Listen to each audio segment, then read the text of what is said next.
सहना भवतु सहनौ भुनक्तु सह वीर्यं करवावहै तेजस्विनावधीतमस्तु मा विद्विषावहै। ॐ शान्ति शान्ति शान्तिः। Let us read from verse 26, page 13. अमीचत्वां धृतराष्ट्रस्य पुत्राः अमीचत्वां धृतराष्ट्रस्य पुत्राः सर्वे सहैवावनिपालसङ्घैः सर्वे सहैवावनिपालसङ्घैः भीष्मो द्रोणस्तूतपुत्रस्तथासौ भीष्मो द्रोणस्तूतपुत्रस्तथासौ सहास्मदीयैरपि योधमुख्यैः सहास्मदीयैरपि योधमुख्यैः वक्त्राणि ते त्वरमाणा विशन्ति वक्त्राणि ते त्वरमाणा विशन्ति दंष्ट्राकरालानि भयानकानि दंष्ट्राकरालानि भयानकानि केचिद्विलग्ना दशनान्तरेषु केचिद्विलग्ना दशनान्तरेषु सन्दृश्यन्ते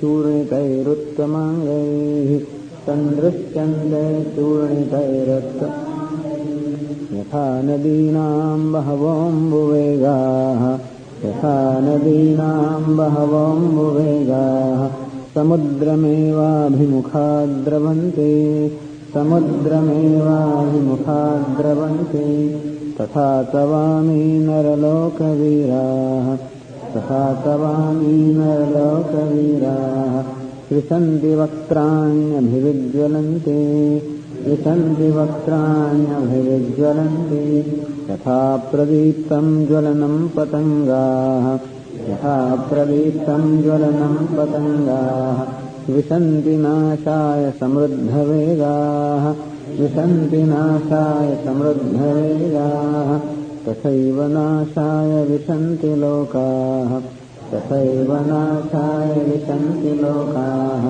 तवापि वक्त्राणि समृद्धवेगाः तवापि वक्त्राणि समृद्धवेगाः. This Arjuna describes, Shankaracharya says here that Lord Krishna seems to be determined to show to Arjuna that Pandavas are definitely going to win. And that is how Arjuna sees all these enemy armies, all the warriors entering into the mouth of the Lord, entering the Lord through the mouth. Amichatvam dhritarashtrasya putraha.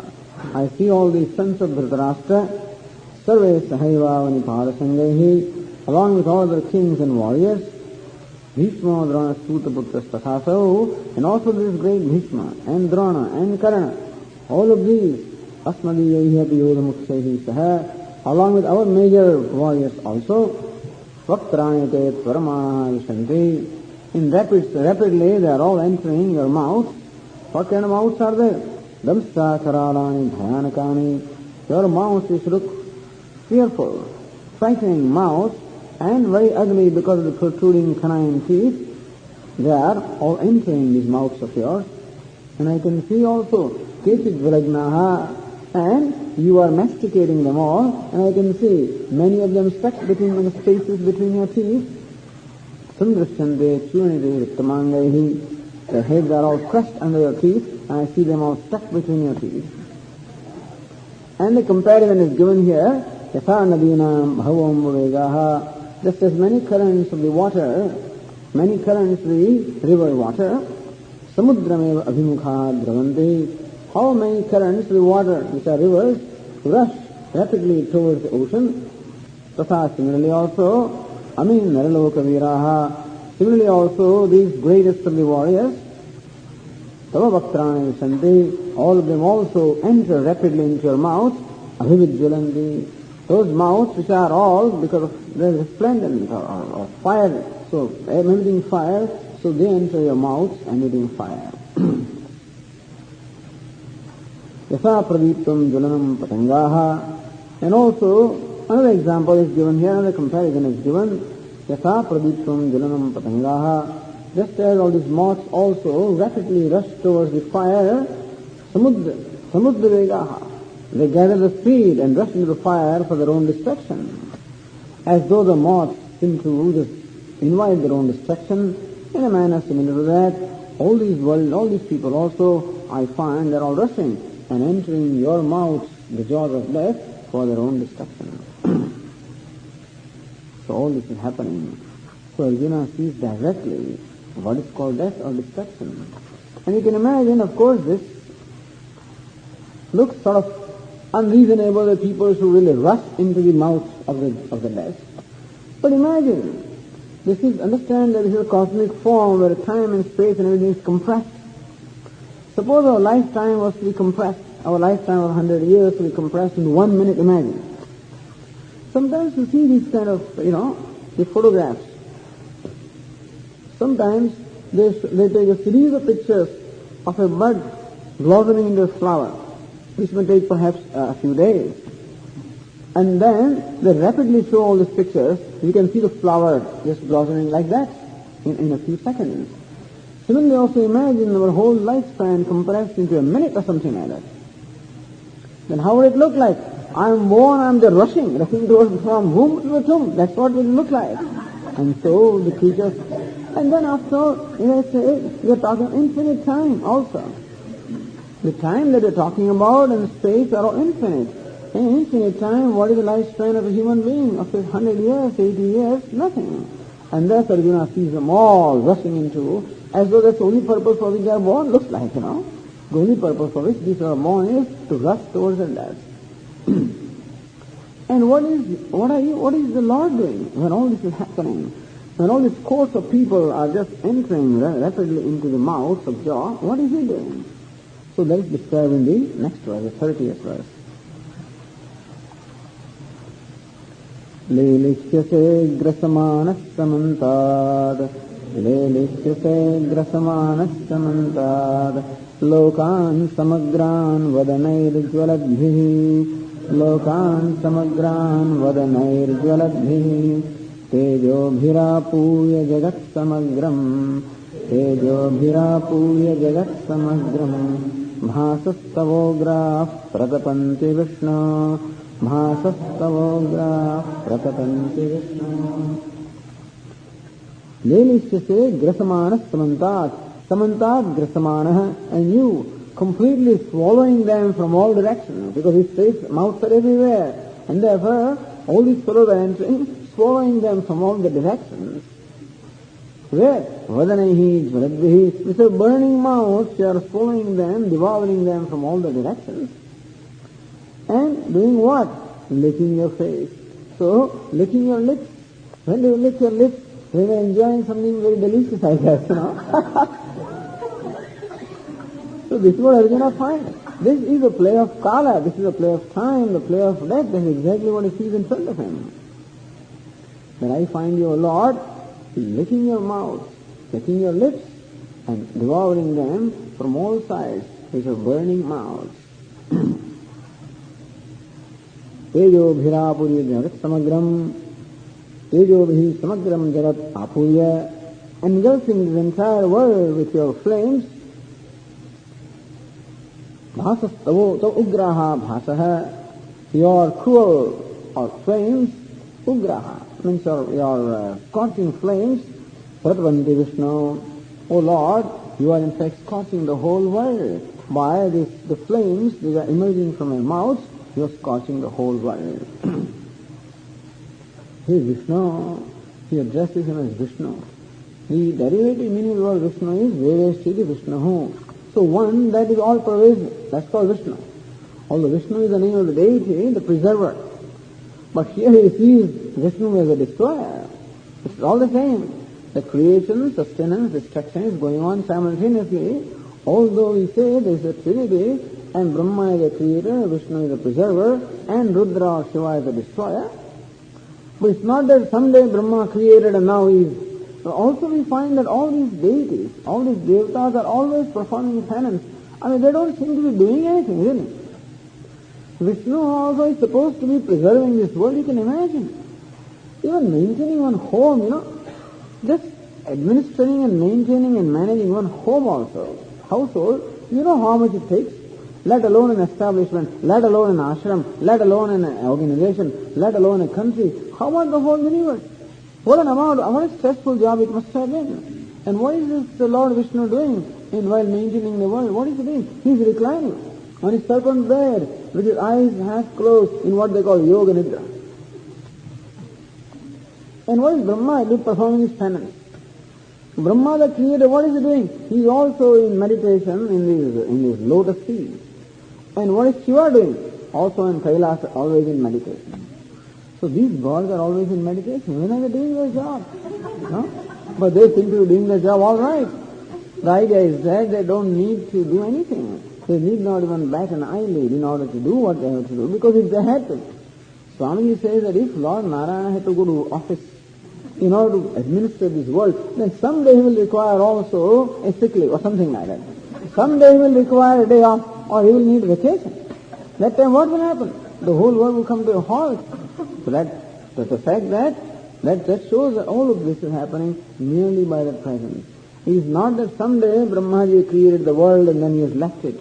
Or someday this Rudra will destroy it. The process of creation, sustenance and destruction is going on simultaneously. Because no creation is possible unless something is destroyed. And so it's going on simultaneously. The previous state comes to an end, the new state gets created. And this whole process of creation and destruction is sustained constantly. And that is how all the three devatas are constantly at work. So although we divide the duties of creation, sustenance, dissolution into three different devatas, we find all of them happening right here. Because in fact, there is only the substratum of all of them is this only one. And here, when we are looking at this cosmic form, we are seeing God in His entirety. And therefore, Arjuna finds this process of destruction going on here. And as though he is enjoying it, he is licking, he is enjoying the whole process. And so in spite of such cruelty, there doesn't appear to be any sense of guilt at all. And as I said, he is really enjoying it. And in spite of this cruel act of destroying this, his tejas, his brilliance, or his effulgence in no way suffers. Otherwise, usually our effulgence would also suffer when we do something that is unbecoming of us. And here God is doing the most unbecoming thing, as we would say, of destroying this world, and still his brilliance remains the same and continues to scorch the whole world. So this is how Arjuna sees. And he is totally confused. He does not understand what is happening. And therefore, he makes a request here of the Lord in the next verse. आख्याहि मे को भवानुग्ररूपः आख्याहि मे को भवानुग्ररूपः नमोऽस्तु ते देववरप्रसीद नमोऽस्तु ते देववरप्रसीद विज्ञातुमिच्छामि भवन्तमाद्यम् विज्ञातुमिच्छामि भवन्तमाद्यम् न हि प्रजानामि तव प्रवृत्तिम् न हि प्रजानामि तव प्रवृत्तिम् Akshahi, please tell me. Bhavako Bhavan. So please tell me, who are you? Who is your real self? Bhavan, that is a respectful address. Ko Bhavan, O Lord, who are you? Please tell me, who are you? What do you mean, who am I? You know who I am. So how do you so? What is it? You know me. Why are you asking me? He says, Ugra Rupaha. I know you all right, but this Ugra Rupaha, who are you in this terrible form? I don't understand. So who are you in this terrible form? Now this is Arjuna is asking a question. Who are you? He wants to know something. This is a jignasa. Jignasa means jnatamicha. So there is a desire on the part. Arjuna expresses a desire to know here. And so actually we don't understand why Arjuna asked the question, because he has already seen Lord Krishna and there is no reason to ask this question. But therefore he says, no, I Ugra Rupaha. All this frightening and terrible form. So who are you who has assumed this frightening or terrible form? But when you want to know something, there must be always a humility and surrender. So therefore Arjuna offers his prostration. Namosture Devavara. Hey Devavara, O most exalted among all gods. Because he sees all the gods as the mouths of this Lord. See, if you see a typical picture, you may see a typical picture of this cosmic form, where different devatas, different celestial beings of the gods are shown as parts of this Lord. So one face is that of Brahma, other face is that of Vishnu, third face is that of Rudra, fourth face is that of Hanuman, fifth face is that of Ganesha. All these devatas are seen there. I mean, all the gods are nothing but the parts of him. And who is he? Devavara. He is the master of all of them, the most exalted. I mean, it is he because of whom Rudra is Rudra and Vishnu is Vishnu and Shiva is Shiva and whoever they are because of you. Hey Devavara, Prasida. Please be pleased with me. Krauratyagam kuru. Please, give up this cruelty. Please give up the cruelty and become benign. Then alone, Prasida means what? Please be pleased with me. Favor me. That means remove this cruelty. Give up this cruelty. And tell me who you are in this terrible form. So Namostu, my salutations to you. And this is how we should do. Whenever we want to know something, we always salute. Because we can know something of somebody only when we acquire their favor. This is one thing. That I can know something only when I acquire the favor of that thing. And therefore we have to do sadhana, we have to do something. Even a scientist also, when he is investigating some specimen, let us say, he wants to observe it through his telescope, microscope, let us say. Then also he makes a lot of preparations with the specimen, with the tunes of his microscope and everything else. All of this is an effort to try to tune up with that object which he wants to know. And this tuning up is a process by which, in fact, we make that object favorable to us. Because it is so small that we can't see. Or it is so far away that we cannot see with naked eyes. And therefore, we use a proper instrument. We tune up the instrument also to that object that we want to perceive. This can be said to be a process of tuning up with the object or pleasing that object. So it becomes favorable to me and it reveals itself to me. So this is general rule. The Lord, in fact, reveals himself to us. That's what he said in the 10th chapter. Tesham evanukampasam aham ajñānidam tamaha. When I see that my devotees are completely given only to one agenda, namely that they want to know me. And they have nothing else, they have nothing other than me in their life. They are totally devoted to me. Then, prompted by compassion towards them, I reveal myself to them. I appear in the heart as the very self and dispel the darkness of ignorance in the heart. So this is what Lord Krishna said. Thus, this is similarly also for us. If you want to know God, then we must tune up with him. And we must in fact make him favorable to us. So when he becomes favorable to us, then he reveals himself to us and that is how we know him. And that's the reason why this namaste, or the namaskara, or the salutation, or that is why also this surrender. Surrender to the Prasida, please be favorable to me. And all these spiritual sadhana or spiritual pursuits that we have, the spiritual disciplines that we have also, are nothing but an attempt to tune up with the Lord and all the worship that we have. Like we say, Karma Yoga is performing action in the spirit of offering to the Lord or worship to the Lord. And what's the reason for worship? To please him. To make him favorable to us. Oh, Swamiji, you have to please the Lord also. We thought Lord was always pleased. He was the nature of Ananda or fullness, and where is the question of pleasing him, but we have to please him also. In the same way we said the other day, that even though his grace or benevolence is available equally to everyone, still there is some expectation from us also. Just as we said, the light of the sun is equally available to everybody. And still there is some expectation on our part also that we should do something. We should open our window so that the light comes in and floods our home. And similarly also, even though God is always pleased with everybody, his grace is equally available to everybody. But anyway, in order for us to receive his grace, something needs to be done on our part. And that is where the prayer comes in. That is where the worship comes in. That is where offering comes in. That is where all this comes in. That is on our part we do that in order that we become the recipients of the grace, which is always there, so that we become the recipients of that grace. And that is how the question of Shraddha, the question of trust, what we call the surrender, all of these comes, and all the prostrations, etc., are nothing but the spirit of offering ourselves, of surrendering. Namostute Devavara Prasida. So, Arjuna, well, what do you want to know? Vijñātamikṣāmi. I want to know you. Bhavantam Adyam. I want to know you. Adyam.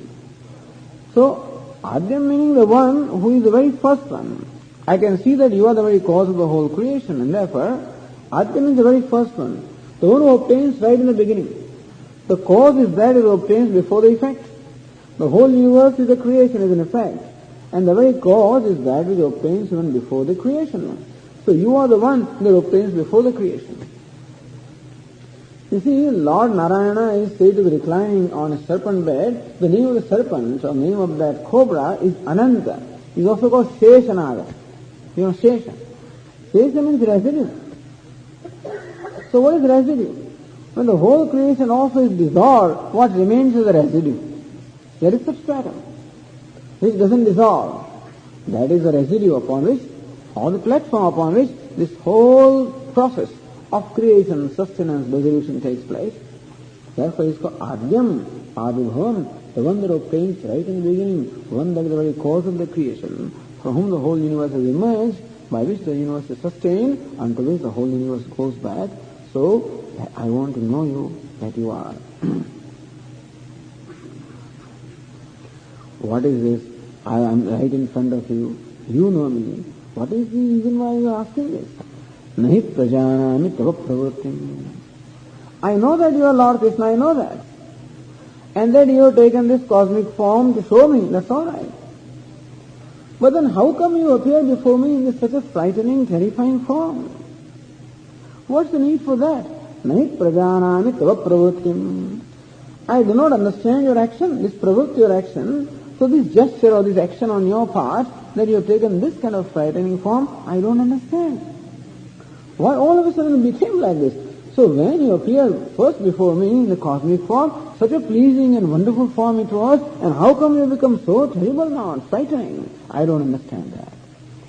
So Arjuna wants to understand why Lord appears before him in such a frightening and cruel form.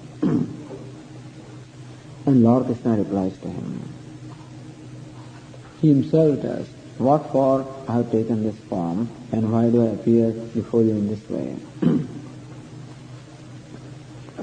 Shri Bhagavan Uvacha Shri Bhagavan Uvacha Kalosmi Lokakshaya Krit Pravriddha Kalosmi Lokakshaya Krit Pravriddha Lokan Samahartamiha Pravrittah Lokan Samahartamiha Pravrittah Rute Pitvam Na Bhavishyanti Sarve Rute Pitvam Na Bhavishyanti Sarve Ye Vasthitah Pratyanikeshu Yodha Ye Vasthitah Pratyanikeshu Yodha.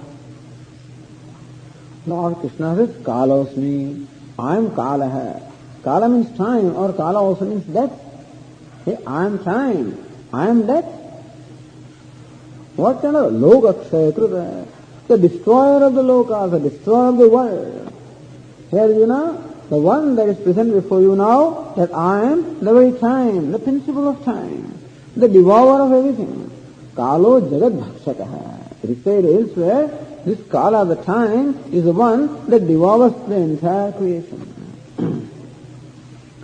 Because nothing ever comes back.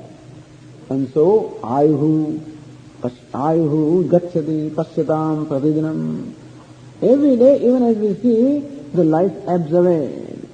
Ayuhu Gacchati Pasyatam Pratidinam. Yatik Shayam Yovanam. Every day we find that our life is ebbing away. Yatik Shayam Yovanam. Yovanam, the youth also slowly and slowly is ebbing away and is going away. Pratyayan Digatah Punarna Divasaha, the days which are gone, they never return. Therefore the Mahatma says, the youth is that which never comes back having gone. Usually things that go away, come back also, but not, there is one exception. The youth is that which never, having gone away, never comes back. Another rule is that what comes goes away, but there also is an exception. Old age is that which comes and never goes. So this is what the time does. This is what the kala of the time does. Pratyayan degatah punarna divasaha. The days which have gone away never come back. Kalo jagat bhakshakaha. The time is the one that devours the whole universe. And thus this play of time is described in many places. This is Shankaracharya, one of the sutras. Elsewhere also he says, Vinayaminyo prasayam pratah shishirvasando unnarayatah kalah kridati. Here the day and the night, the shishira and vasanta, the seasons, the winter and the spring. So Vinayaminyo, the day and night, the cycle is going on. Shishirvasando unnarayatah. And the winter and the spring they go and come back.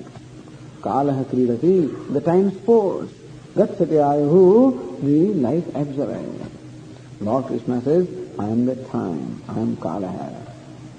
In specific, Lokakshaya Krita. What's the nature of that Kala of the time? The one that is devourer or destroyer of the people, or destroyer of the world.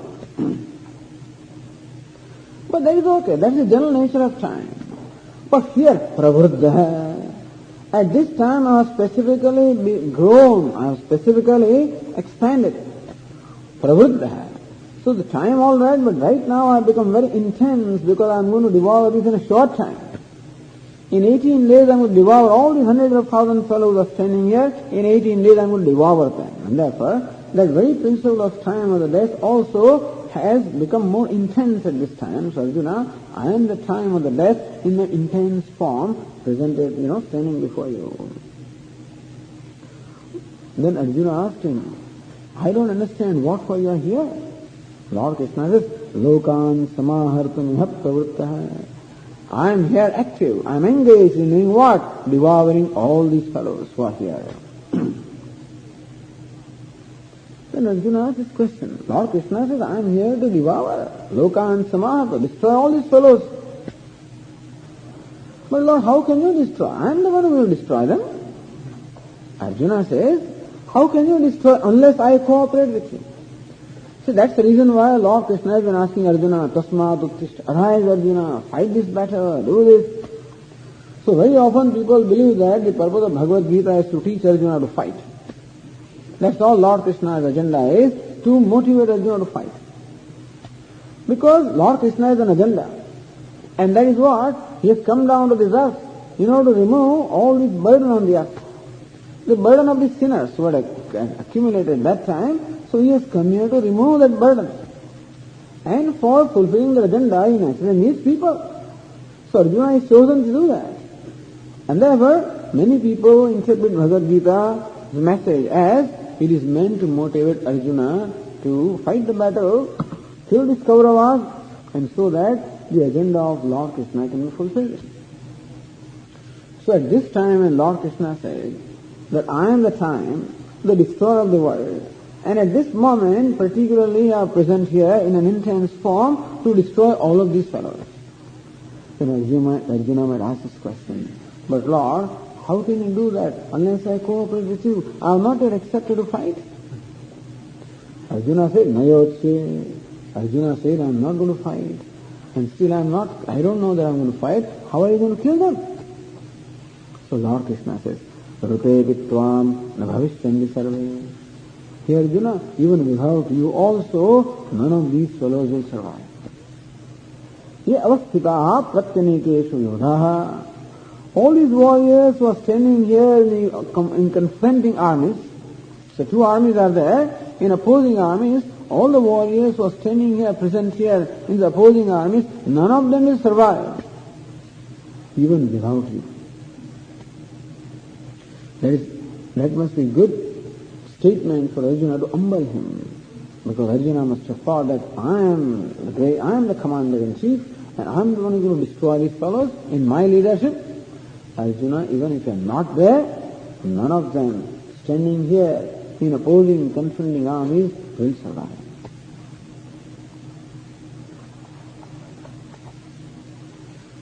That being the case, since Arjuna, they are not going to survive, therefore, then why, well, all right, thank you, Lord. Okay, I need not do anything now. He says, no, there is a very reason why you must do something. What should he do? In the verse 33, Lord Krishna tells him, Tasmat tvamuttishta yasho labhasva, Tasmat tvamuttishta yasho labhasva, Jitva shatrun bhungshvarajyam samruddham, Jitva shatrun bhungshvarajyam samruddham, Mayaivaite nihatah purvameva, Mayaivaite nihatah purvameva, Nimittamatram bhavasavya Nimittamatram bhavasavya. Tasmad, therefore, here Arjuna, even if you do not participate, then also all these warriors were sending all that is needed for them to die is that I must withdraw my favor. That's all. Since now they do not enjoy my favor anymore, mat pratikulyena, since I am unfavorable to them, that is it. That's all that is required for them to die. That being the case, and therefore whether you participate or not is immaterial, is of no consequence. Akinchit karam, inconsequential. Therefore, since whether you do this or not is inconsequential, therefore you better do. Tasmat tvamuttishta. Therefore, Arjuna, uttishta, arise. Arise meaning what? Arise ready to fight. Well, so what will happen? What first would I fight? Yasho labhasva. Hey Arjuna, may you gain all the fame. Arjuna, you arise, fight and get all the fame. Because you are the only one who knows that they are not going to survive without you. But what will the world think? The world will think that Bhishma, Drona, Prabhuta, Atirasaha, this Bhishma, Drona, all of these are Atirathis. There are all these, we have now the 1-star general and 2-star general and 5 stars and these fellows are all 5 stars. So there are those warriors who can face 1,000 chariots. Rathis. There are those who can face 10,000 chariots. Maharathis. There are those who can face any number of chariots and the soldiers. They are called Atirathis. So Bhishma, Drona are invincible. But the world will know in the pages of history what will be written. Arjuna conquered this invincible warrior. And that is how he will gain all the fame. Yasholabhasva. All right, that's okay, but fame, what is the big deal about the fame? He says, no, kevalam punyaihi tat prapyate. Arjuna, fame does not come just like that. It comes only to very, very virtuous people. And therefore people will know you as a very virtuous person also because you will gain all the fame. All right, fame. So what shall we do? We can't eat the fame. He says, no, shatrun, jitva shatrun, conquer your enemies. Bhung swarajyam, and enjoy the kingdom. Samruddham, enjoy the prosperous kingdom. And all your enemies are gone and therefore unrivaled prosperous kingdom may you enjoy. Arjuna, therefore you have been chosen.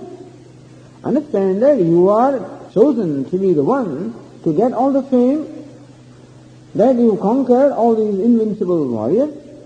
At the same time you will get the kingdom of the whole earth and unrivaled kingdom of the whole earth, prosperous kingdom, may you enjoy. This is what Kshatriyas want. Kshatriyas want power and fame. Fame is more important than even power. And if they lose, if the Kshatriya loses fame, it is as good as dying. He may choose to die. So that's why the fame is mentioned first, and then second is power, that you get the kingdom. And third is of course pleasure, the prosperous kingdom.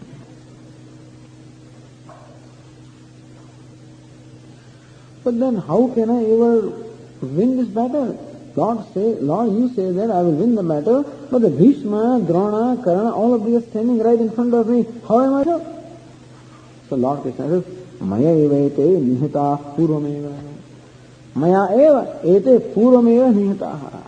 Here Arjuna, all these people, Bhishma, Drona, Karna, all of these people are already killed by me beforehand. They are already killed. What do you mean they are already killed? I see them in front of me, in the chariots with their weapons. That is all right. They are just there. They are without any life. All you need to do is to drop the people who are lifeless. You don't have to do anything. Meaning that task has already been done by me. Then what do I have to do?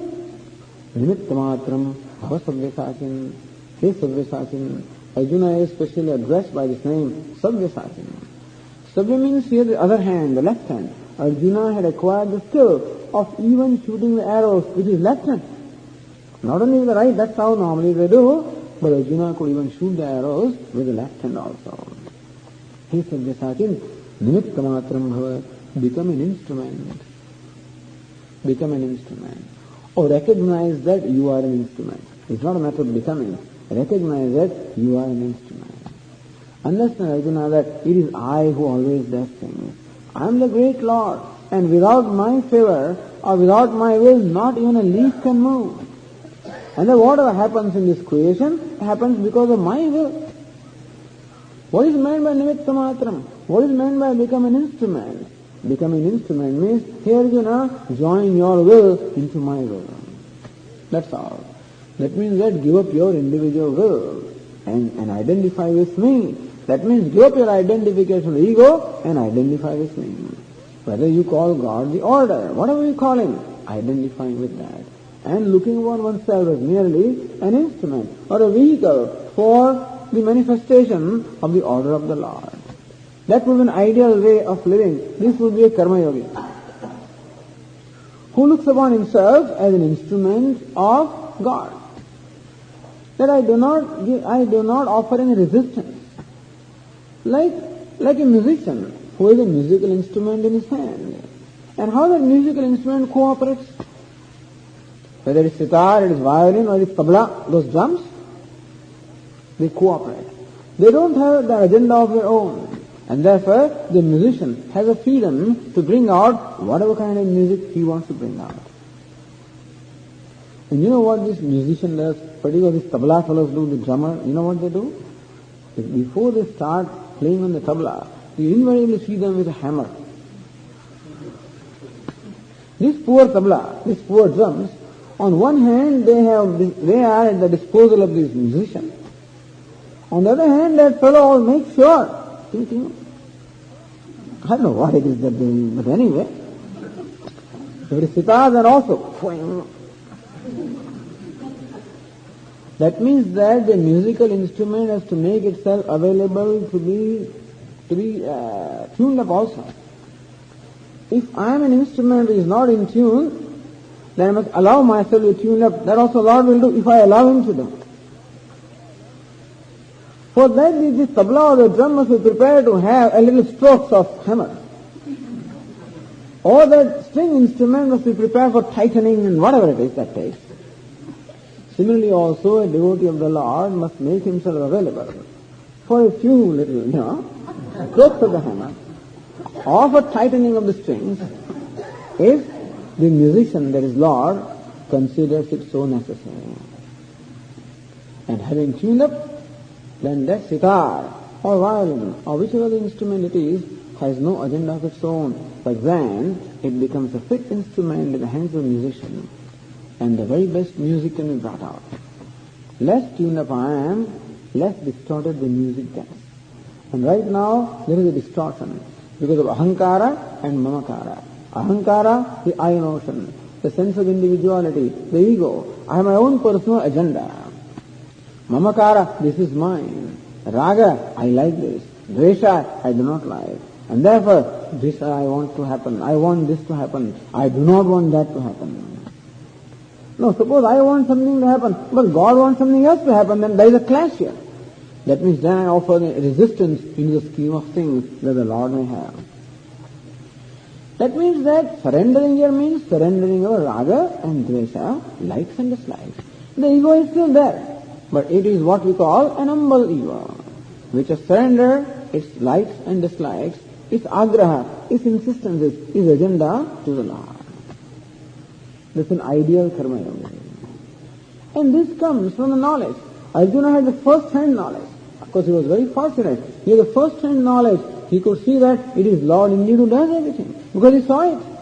He saw the end of the whole battle right in front of him, and he could see that without his doing also, all these fellows were entering the jaws of death. And Lord Krishna told him in so many words also that whether you do something or not, this job is already done. You have been chosen. That means we can say that each one of us has been chosen. Each one has a role to play. Whatever is created in the universe has a purpose to serve. It doesn't matter what the purpose is. You may say that as long as you have the humility, any purpose is as good as any other purpose. But then I want to be like somebody else. But that is not how it is in nature. It's only with this human being that this kind of competition is there.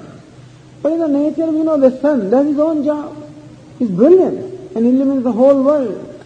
The moon is not as bright as that, but moon is happy to do its own job and illumine the world at the time of night. And so when the sun sets, somebody is to take over. That's the moon. When the moon also is not shining, the stars will illumine in their own way. When the stars are also not there, a little lamp will be there. Doesn't matter. It's not how much I illumine. It is that I illumine. That's all that matters. And similarly also, it is not what I do. Because when what I do becomes important, there has to be competition. But then what I do becomes important when the reward is important. See, what I do becomes important when? Why do I want to become a lawyer? I want to become a lawyer. Swamiji, lawyers make tons of money. That's all. And that is why I want to become a lawyer. I want to become something. Because what is important is the reward. So when reward becomes important, I don't think anybody here wants to become a lawyer, but anyway, that's why I use the word lawyer. There's many here want to become doctors, but that's why I use the word lawyer here. Anyway, whatever it is. But the thing is that when reward becomes important, then what I do becomes important. And then I will want to do that and not necessarily what I am designed to do. So I may be, in the scheme of the things, I may have a certain role to play. But I may choose not to play that role, but some other role, because the reward that the other role brings is more important to me. So when reward becomes important, action is likely to be compromised. That's why Lord Krishna first said, please give up your attachment to the rewards and make your attachment to the action. That is, whatever it is that you are designed for, whatever it is that you are made for, do that. And let that itself be your reward. Let doing itself be your reward. Nimittamatram bhava sabhyasachin, he sabhyasachin, he Arjuna, become nimitta, become an instrument in my hand. This is, in short, a very beautiful lesson that Lord Krishna gives in Karma Yoga. And Arjuna has his first-hand lesson because he could see the universal scheme of things. He could see his own place also, the place of being an instrument in the hands of the Lord.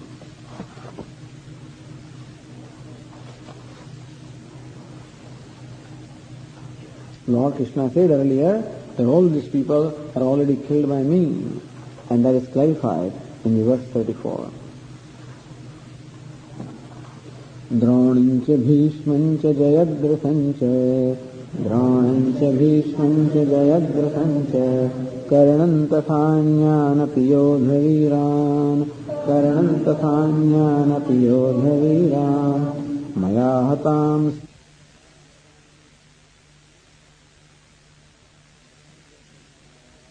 व्यतिष्ठाः मया हतां स्वं जहिमां व्यतिष्ठाः युध्यस्व जेतासि रणे सपत्नान् युध्यस्व जेतासि रणे सपत्नान्.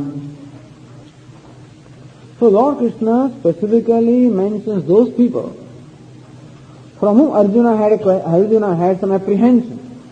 So Arjuna had apprehension about 7 warriors in the Kaurava army, and names of those warriors are particularly mentioned. Dronam, Bhishmam, Jayadratha. Bhishma is of course the very best warrior that ever was. And you know one of the things about Bhishma? Because he took a vow. He took a vow to remain unmarried for the whole of his life. In order that his father could marry a girl. You know his father, he told you the story of his father, Shantanu, that he married Ganga. And that's how Bhishma, the 8th son, was born. Then that's okay, then Ganga went away. because the condition was, I will go away as soon as you interfere in whatever I want to do. Since Shantanu, he did not allow Ganga to deposit the eighth child also into the water, and he took away that child, so Ganga went away. So now if Shantanu once had gone for hunting, and then while he was perhaps in the forest, enjoying the beauty of the forest, at that time, he all of a sudden experienced a fragrance of what we call kasturi, with musk deer. That musk fragrance he got, and he was just wondering where it was coming from. He traced that fragrance and came up to a hut of a fisherman and found that this wonderful fragrance was emerging from a beautiful girl. And Satyavati, that was the name of that girl, the daughter of the fisherman. And the king fell in love with her and asked for her hand. The fisherman was quite all right. He says, wait a minute. He knew that this is King Shantanu, who already has a son, whose name was Bhishma. He says, well, I can give you my daughter with one condition. The children of my daughter should be the heirs of your throne and not anybody else. But you see, the rule is that the eldest son must become the heir, and his children also should become the heir, not the other children. And therefore, poor Shantanu could not satisfy that condition because he already has a son. And even if children are born to this new woman, they will be still younger and they won't qualify for the kingdom. So he went back, depressed. And just, then he would not eat and he would not even talk, and then his son Bhishma found out something is wrong with the father. He got the story. Then right away he himself went to that fisherman and said that you send your daughter with me and I want her to get married to my father. But he says, wait a minute, the condition is that her son must become the king. It's okay, I promise you that I will not and nor my children, but then it is her son who will become the king. So how do I know? You see, you get married and your children are there and naturally they will be the heirs, and therefore there will be fight going on, and therefore I do not know that you can satisfy this condition or not. And there and then, this Deva Vrata was the name of the son, not Bhishma, Deva Vrata. He took a vow, a resolve, a firm resolve that I will not get married. So question of my son will not be there, and so the question of later on any dispute will not be there. On that condition, the Satyavati was sent with him, got married, and that is how he was called Bhishma. And he was given a boon. So Devatas, when he took this kind of vow, they were really mighty pleased, and he was given a boon that you will die whenever you want. You have to choose your death. It's called Swachanda Mrityu. So this kind of boon Bhishma had, that he could die when he wanted. So nobody can kill him. He is the commander-in-chief of the Kaurava army, Bhishma, and they are invincible. So Arjuna naturally had apprehension as to how to kill him, what will happen. Drona is a very teacher of Arjuna. A teacher is always necessarily, much more knowledgeable than the disciple, however skilled and brilliant the disciple is. And of course Drona was known to be invincible also. And Jayadratha, another one. This Jayadratha also had a very special boon, This Jayadratha also was a very mighty king, and even as he was born, there was this declaration from the heavens, I guess, what we call Akashvani, so this celestial voice was there, which declared that this boy will become a great king. And there is a further boon, he enjoys a further privilege, that whoever kills him, so when his head falls on the ground, the killer's head will split in 100 pieces. So it's Jayadratha. So whoever kills him, when his head falls on the ground, at that very moment, whoever is responsible for falling his head, his head also is split into 100 pieces. This was all well known. So nobody would dare kill him because naturally he will be killed. And Karna, he told you the story of Karna in the morning. Karna also was invincible. He was the son of Surya, brilliant. And even when he was born with special armor. The special armor and the special earrings. He was born with that. And there was a boon that as long as he has them on, It was an integral part of his body. And as long as he possesses them, nobody can kill him. Not only that, but Karna had also performed a lot of penance and he had special powers. Parshurama, he had served Brahmastra, and then he had other kind of weapons were there, and therefore he also was invincible. Therefore Lord Krishna says, Dronam cha, Bhishmam cha, Jayadratha cha, Karanam cha. Don't worry, Arjuna. It's Drona, Bhishma, Jayadratha, Karna. Tata Anyana Piyodhaviran, as well as other heroic warriors. Maya Hatan. All of these have already been destroyed by me. Tvam Jahi. And therefore, you only have to kill those fellows who are already killed. Meaning what? You have to just, your arrows will drop fellows who are already killed. That's all you have to do. Maya Hatan, Tvam Jahi. You just kill those fellows who are already killed by me. Ma Vyatishtaha. Have no fear at all. Don't have any fear from all these people. I'm telling you. Yudhyasva, and therefore fight the battle. So, this is by the way Arjuna is being told. In case the reason for Arjuna's not fighting was an apprehension of winning, that is not clear. It is not clear that Arjuna said he would not fight because he had any fear. In case, but he just uttered one sentence that we do not know whether it is good if we win or they win. Just taking that sentence, from that standpoint, Lord Krishna is telling him, Ma Vyatishtaha, do not have any fear at all. Yudhyasya, fight. Jetasi, you will be victor.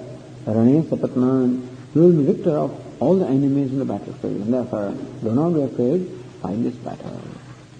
This is how Lord Krishna revealed the intention of appearing before Arjuna in this terrible form of death. Okay, we will continue tomorrow.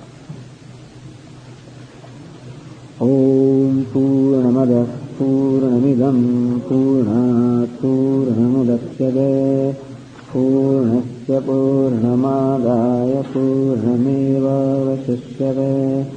Om Shanti Shanti Shanti. Shankaram Shankaracharyam Keshavam Vagarayanam Sutrabhashya Krutau Vande Bhagavantau Punah Punah Ishvaro Guratmeti Murti Bheda Vibhagine Vyoma Vadyapta Dehaya Dakshinamurtaye Namaha. Om Shanti Shanti Shanti. Hari Om Shri Gurubhyo Namaha.